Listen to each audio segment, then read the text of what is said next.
बड'लेण्ड रादाब नायगिरि बयखौबो बरायबाय। हिरिम्बा हालामारि बाथौ फोरबो फालिथाय आफादनि 12थि बाथौ फोरबो फालिथायनि गाहाय खुन्थियाखौ गायसनबाय।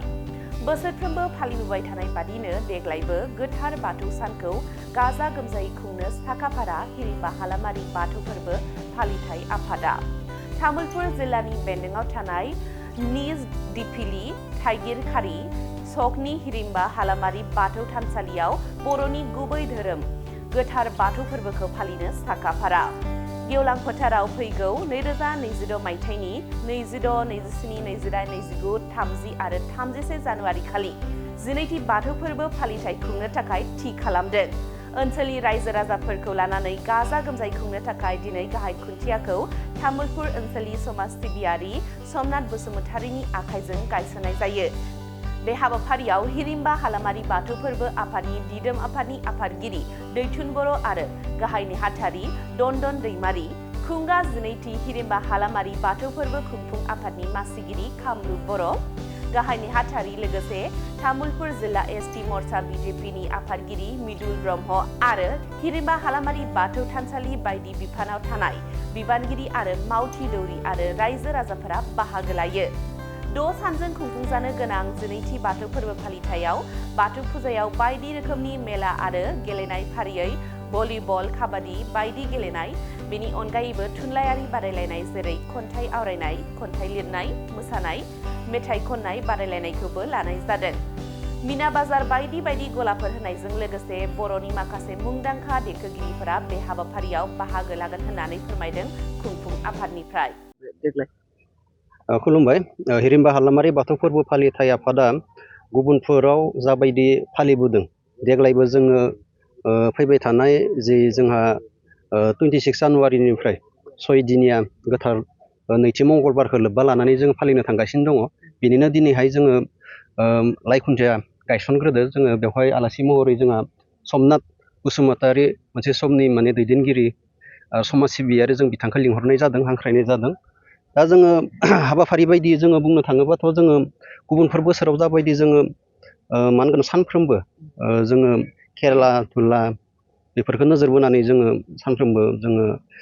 गाजा गोमजायै खुंफुंबोगासिनो दङ आरो देग्लायबो जों बेफोरबायदिनो लागोन। बेजों लोगोसे जोंहा धोरोम मा होनगोन प्रसार जिहेथु जों धोरोमखौ बेवहाय फालिबोगासिनो दङ। दा बे हिसाबै जोङो सेन्ट्रेल बाथौनिफ्राय जोङो बिबानगिरिफोर लिंहरगोन आरो नैबे ओनसोलनि जाखिनि राजनितिकनि दैदेनगिरिफोर दङ जोङो सोरखौबा माने इउपिपिएल बा बिजेपि जों बेखौ नोजोर बोआबासिनो जों गासैबो बेवहाय जोङो बाहागो लानानै दान्दिसे सम जोंनि नैबे फोरबो फालिथाय आफादाव बयखौबो माने हेफाजाब होफैगोन जों बेखौ मिजिंथिहरो जोङो आफादनिफ्राय। लोगोसे जोंहा लास्ट दिना गायक हिसाबै जोङो इलिसा बर' जों बिथांखौ जोङो लिंहरनो सानदों। आरो बिदिनो गेजेर गेजेर जोङो सानफ्रोमबो कम्पिटिसन जों कालसार श' जोङो दिन्थिफुंनाय जायो। जोंहा डिजि नाइट फैगोन। बेनिफ्राय जोङो सानदों एबार मा होनगोन बडि फिल्टार जों बेखौबो लाबोनो थाखाय आखायाव लादों। दा आसा खालामो मिस बिउटिफोर जेसेबांखि अन्य बोसोराव जाखिनि जोङो हाबाफारि लादों बेफोरो गासैबो थाजोबगोन। बेनिफ्राय एबारो जोङो बयनिख्रुइबो माने गुबुन नैबे 12 बोसोर जा फालिनानै थांबाय बिनिख्रुइ आरो माबोरैहाय जोङो नैबे जोंनि फोथारखौ समायनासिन खालामनो हागोन, मोनसे डिसिप्लिन भाबै जोंनि गोथार नैथि मंगलबारखौ जों खुंफुंलांनो हागोन, 6 दिनिया प्रग्रामखौ जों खुंफुंनो हागोन, जों बेखौ नोजोर बोनानै माने मोनसे स्टेन्डार्ड मोनसे फोरबो जों फालिनो आखायाव लादों। আজি আমার কারণে খুব ভাল দিন। হিরিম্বা হালামারি বাথৌ फोरबो উদযাপন কমিটিয়ে অন্য বছৰৰ দৰে এই বছৰো মানে আমাৰ গোথাৰ বাথৌ সান আমাৰ বাথৌ পূজাৰ লগত সংগতি ৰাখি পেলাই অহা 2026 চনৰ 26 জানুৱাৰীৰ পৰা 31 জানুৱাৰীলৈ ইয়াত মানে 6 দিনীয়া বৰ্ণাঢ্য কাৰ্যসূচীৰে ইয়াত বাথৌ পূজা উদযাপন কৰিবলৈ হাতত লৈছে। আৰু আজি এই বাথৌ পূজাৰে লাই খুঁটিয়া স্থাপন কৰাৰ কাৰণে আজি ইয়াত এটা অনুষ্ঠান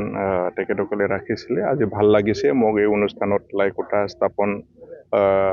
কৰাৰ কাৰণে ইয়াত আমন্ত্ৰণ কৰাৰ কাৰণে বাথৌ হ'ল আমাৰ বড়োবিলাকৰ কাৰণে মানে এটা মানে নিজৰ আপোন এটা ধৰ্ম আৰু এই বাথৌ ধৰ্ম মানে প্ৰত্যেক মাঘ মাহৰ ছেকেণ্ড মংগলবাৰত এটা গোথাৰ চান মানে পবিত্ৰ দিন হিচাপে বড়ো সমাজে বাথৌ ধৰ্মৰ যিমান আমাৰ ধৰ্মীয় লোক আছে মানে পালন কৰি আহিছে তো আমি যিখিনি সকল ৰাইজে এই অঞ্চলত বহুত কষ্ট কৰি পেলাই আজি 12 বছৰ আগৰ পৰাই ইয়াত বাথৌ পূজা কৰি আহিছে আৰু এই বছৰো তেখেতসকলে 6 দিনীয়া কাৰ্যসূচীৰে মানে এই পূজা উদযাপন কৰাৰ কাৰণে হাতত লৈছে আৰু মই আশা বৰাই বাথৌৰ ওচৰত প্ৰাৰ্থনা জনাইছোঁ যাতে এই 6 দিনীয়া কাৰ্যসূচী ভাল ধৰণে সুকলমে চলি যায় খুব ধুমধামেৰে এইটোৱে মই আশা বৰাই বাথৌৰ ওচৰত মই প্ৰাৰ্থনা জনাইছোঁ কি কাৰ্যসূচী লোৱা হৈছে নমস্কাৰ সবলৈ আমি আন্তৰিক ধন্যবাদ জ্ঞাপন কৰিছোঁ এই চেগতে আজিৰ পবিত্ৰ দিনত আমি 12তম বাথৌ গোথাৰ বাথৌ চান চেলিব্ৰেশ্যন কৰাৰ বাবে হিৰিম্বা হালামাৰী বাথৌ পূৰ্ব ফালিঠাই আফাদে আজি লাইখুটা স্থাপন কৰিলোঁ এই চগত আমি সমগ্ৰ বাথৌ ধৰ্ম আৰু বিভিন্ন জাতি জনগোষ্ঠীলৈ আমি শান্তি বাৰ্তা আমি পঠাব খুজিছোঁ যাতে আমাৰ কাৰ্যসূচী হ'ব মোটামুটি 26 জানুৱাৰীৰ পৰা 31 জানুৱাৰীলৈ 6 দিনীয়া কাৰ্যসূচী এই কাৰ্যসূচীত আমি প্ৰত্যেক বছৰে এনেকুৱা পালি আহিছোঁ 12 বছৰ হ'ব এই বছৰত এইটো নহয় দিয়ে আমি এই জাগাত বাথৌ পূজা ধৰ্ম পালন নকৰে আমাৰ যুগ যুগৰ পৰা হাজাৰ হাজাৰ বছৰৰ পৰা এই জাগাত আমাৰ বাথৌ পূজা চলি আহিছে কিন্তু আমি ইয়াত ৰাজহুৱাভাৱে কাউৰুবাহা VCDC বা নিজ টিপিলি VCDC দুটা VCDC লগ লাগি ফালে দুটা ঔষাৰীত এই স্থানত এনে উত্তৰ গোৱালপাৰা পৰে এইটো স্থানটো ইয়াতে আমি 12 বছৰ হ'ল আমাৰ এনেকুৱা জাকক জিলিকা এনেকুৱা পাতা যায় এইটো আমাৰ ইউনিটি বিভিন্ন আমি বাথৌ পৰ্ব নিজে পালন কৰোঁ তথাপিও বিভিন্ন ধৰ্মৰ মানুহবিলাকো ইয়াতে অংশগ্ৰহণ কৰে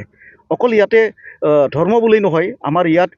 বিজনেছ ষ্টাইলৰো বিভিন্ন ইয়াতে মেলা পাতা যায় যাতে বিজনেছ লাইনৰ মানুহবিলাক আগবাঢ়িব পাৰে ইয়াৰ কাৰণে ইয়াত দোকান পোহৰ কিবা কিবি এনেকুৱা আৰু খেল ধেমালি ভলীবল খেলা হ'ব ইয়াতে কাবাডী খেলা হ'ব ইয়াতে তাৰপিছত ল'ৰা ছোৱালীৰ কাৰণে আমাৰ ইয়াতে কি কয় এইটো debate competition literary competition culture competition এনেকুৱা পাতা যায় দে আমি ভাবোঁ বাৰু যোৱা বিলিৰ নিচিনা জাবক জিলিকা এনেকুৱা অনুষ্ঠানত সব ৰাইজবিলাকে যাতে ভাগ লয় ইয়াৰ কাৰণে আমি হিৰিম্বা হালামাৰী বাথৌ পূৰ্বা ফালিঠাই আফাদৰ পৰা সমগ্ৰ আমাৰ এই অঞ্চলত বা এই জাগাৰ মানুহবিলাকক আমি অনুৰোধ কৰিছোঁ আৰু কি যাতে ভাগ লয় থেংক ইউ